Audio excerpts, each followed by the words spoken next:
Let me explain. I went to eTembisa, eHlobenzam, and immediately when I stopped, two guys came from both sides of the vehicle.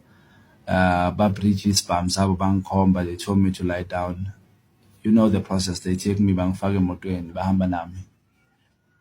Endleleni, what amazes me is that one of the guys called me ngegama lami and spoke about umsebenzi wami. Uthi ya ngithi nawe wenza umsebenzi wakho, you ask people questions. Wathatha lama questions. Nathi senza umsebenzi wethu. Siyeke thula shongo. So that happened. But amaphoyisa will deal with that matter. Sebengireleasile, it was in the early AMs. I then went to police station, did the case.